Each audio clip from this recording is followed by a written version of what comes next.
Hi, this will be part number 3 on chapter number 2. In this session, we will be talking about managing marketing strategies and the marketing mix.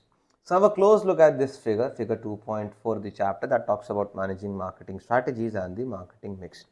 So, to understand this diagram, you have to see it from inside out. So, we will be starting from the very first circle that is in the center, the red circle, and then as and when we try to understand this diagram, we have to move out.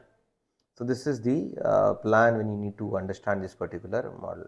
So, now let me take you through these 5 parts of this particular diagram. So, the marketing role shown in this particular figure summarizes the major activities involved in managing a customer driven marketing strategy and the marketing mix. So, this figure basically shows the major roles or the major activities that the company or the marketeers have to go through in order to have a customer driven marketing strategy. The very first stage is the goal is to create the value for customers and build profitable customer relationships. That is depicted in the first circle. So, the agenda over here is to deliver customer value and develop a healthy customer relationship. So, to do this, the marketers have to first figure out a marketing strategy, and that is the logic by which the company hopes to create its customer value and achieve their profitable relationships.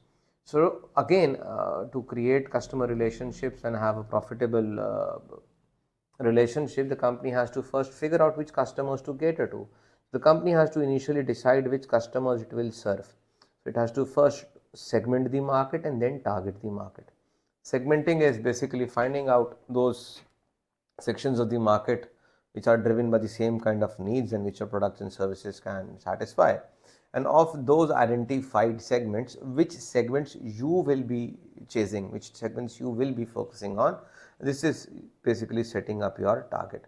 So, if you identify 10 segments that your products and services can cater to, out of those 10 segments, you decided to follow or pursue only 5 of them. So, those 5 segments that you've decided that you will be following is your target.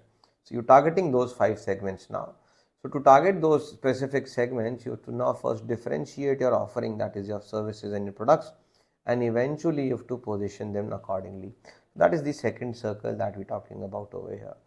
Once this is also figured out, segmenting, targeting, differentiation and positioning is done, now the challenge is basically for the company is to design an integrated marketing mix. So, by controlling all the 4 P's, that is the product, price, place and promotion, which are all controllable factors under the company, now the company is developing an integrated marketing mix so as to understand the best marketing strategy and a mix. So, basically you are trying to have a marketing mix that aligns with your strategy, and the company then engages in marketing analysis, planning, implementation and control. So, once you've also figured out the 4 P's, so to get this implemented, the next challenge is to look at these 4 things. So, you have to basically have to engage into marketing analysis, you have to analyze the market, and then you have to do market planning to plan how to approach the market, and then you have to implement that plan, and eventually you have to ensure that if controlling all the activities. Now, once this is also done, what next? So, through these activities, the company watches and adapts to the actors and forces in the marketing environment. So, where product, price, place and promotion are more like internal factors, these 4 factors, marketing intermediaries, competitors, publics and suppliers, are not very much internal, they are pretty much external and belong to the market environment or the marketing environment. Then you're basically trying to adapt to these 4 elements. So, that's how the marketing strategy mix and the marketing mix basically works. So, hope you've got some understanding on this lecture. And yes, you can also check out the complete video course on Marketing Officer.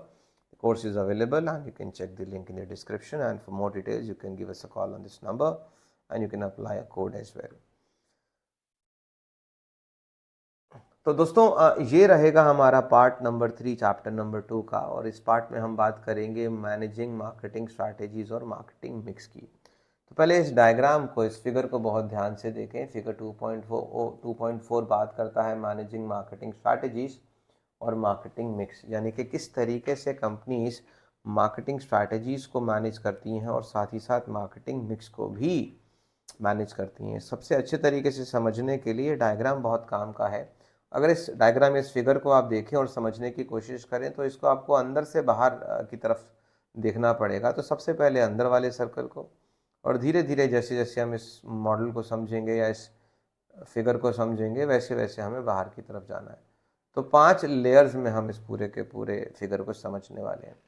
तो यहाँ पर जो दिखाया गया है, ये दिखाया गया है कि किस तरीके के मेजर एक्टिविटीज़ मार्केटियर्स या कंपनीज परफॉर्म करती हैं involve in managing a customer driven marketing strategy. तो कस्टमर के अराउंड एक मार्केटिंग अच्छी स्ट्रैटेजी बनानी है और मार्केटिंग मिक्स एलिमेंट्स अपने करके चल रहे हैं, तो क्या मेजर एक्टिविटीज़ आपको करनी पड़ेंगी। तो मेजर एक्टिविटीज़ को इन्हीं 5 अलग अलग लेवल्स पे दिखाने की कोशिश की गई है। तो सबसे पहला तो गोल होना चाहिए आपका क्लियर कि किस तरीके से आप कस्टमर को वैल्यू क्रिएट करके देंगे और उसके संग एक ज़ोरदार, एक अच्छी प्रॉफिटेबल कस्टमर रिलेशनशिप डेवलप करेंगे। तो ये आपने फिगर आउट कर लिया। इसके लिए अब आपको बनानी है एक स्ट्रैटेजी। स्ट्रैटेजी से मतलब है कि आपकी मार्केटिंग स्ट्रैटेजी, यानी कि किस लॉजिक से जो है कंपनी क्रिएट करेगी वैल्यू और डिलीवर करेगी वैल्यू, और साथ ही साथ रिलेशनशिप बनाएगी जो कि आगे चल के कंपनी के लिए प्रॉफिटेबल होंगे। अब ये फिगर आउट हो जाएगा तो कंपनी को अब दिमाग ये लगाना पड़ेगा कि भाई हम सारे के सारे कस्टमर्स की सारी नीड्स तो हम सेटिस्फाई कर नहीं सकते, और जब ये नहीं हो सकता तो हमको सबसे पहले तो सेगमेंट्स करने पड़ेंगे मार्केट को उन खंडों में तोड़ना पड़ेगा जिनकी नीड्स एक जैसी हैं और जिनको एक जैसे प्रोडक्ट से उनका प्रॉब्लम का सोल्यूशन हो जाता है। आपने जब ये सेगमेंट्स आइडेंटिफाई कर लिए कि आपके प्रोडक्ट्स और सर्विसेज किन किन सेगमेंट्स के नीड्स या वांट्स को पूरा करते हैं, अब उन सेगमेंट्स में से कुछ चुनिंदा सेगमेंट्स होंगे जो आप सबसे बेहतरीन, सबसे असरदार तरीके से जिनको आप एड्रेस कर सकेंगे, जिनको आप केटर कर सकेंगे। अब ये आपका टारगेटिंग हो गया। तो अब ये आपका टारगेट मार्केट है। आपने अपना टारगेट मार्केट एक बार आइडेंटिफाई कर लिया। अब आपके लिए अगला चैलेंज है कि आप अपने प्रोडक्ट या सर्विस को बाकियों से अलग करें, यानी कि डिफ्रेंशिएट करें। और ये कैसे होगा? ये पोजिशनिंग के थ्रू होगा। तो यहाँ पर आ गया आपका सेगमेंटिंग, टारगेटिंग, डिफरेंशिएशन और पोजीशनिंग, जो कि दूसरा स्टेज हो गया। अब आपने जब ये भी फिगर आउट कर लिया तो अब आपको आपके 4 इंटरनल एलिमेंट्स, यानी कि जो भी आपका मार्केटिंग मिक्स है जो कि आपके कंट्रोल में है, 4 P's, यानी कि प्रोडक्ट, प्राइस, प्लेस और प्रमोशन। अब जो भी आपने मार्केटिंग का स्ट्रैटेजी बनाया उसके मद्देनज़र आप क्या करेंगे? आप अपना एक इंटीग्रेटेड मार्केटिंग मिक्स डिज़ाइन करेंगे। इंटीग्रेटेड का मतलब है सारे के सारे एलिमेंट्स आपस में कनेक्टेड हों, और कंपनी ये इंटीग्रेटेड मार्केटिंग मिक्स को डिज़ाइन करेगी। कैसे करेगी? अपने इन 4 P's को मैनेज करते हुए, प्रोडक्ट, प्राइस, प्लेस और प्रमोशन। एक बार आपका इंटीग्रेटेड मार्केटिंग मिक्स बन गया, अब आपने क्या करना है? अब आपने यहाँ पर करना है best marketing strategy and the mix के साथ साथ कंपनी को एंगेज करना पड़ेगा marketing analysis, planning, implementation and control. तो मार्केट को पहले एनालाइज करो, एनालाइज करने के बाद मार्केट की प्लानिंग करो, मार्केटिंग का प्लानिंग करो, प्लानिंग के बाद उसे इम्प्लीमेंट कर दो, और लास्ट में इसको समय समय पर कंट्रोल करते रहिए जिससे कि ये पूरा का पूरा साइक्लिक मोड में काम आपका रेगुलरली होता रहे।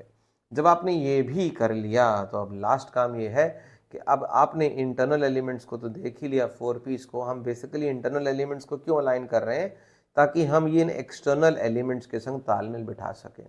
तो इन एक्टिविटीज़ के ज़रिए कंपनी जो है वॉच कर रही है और अडॉप्ट करेगी to the actors and forces in the marketing environment.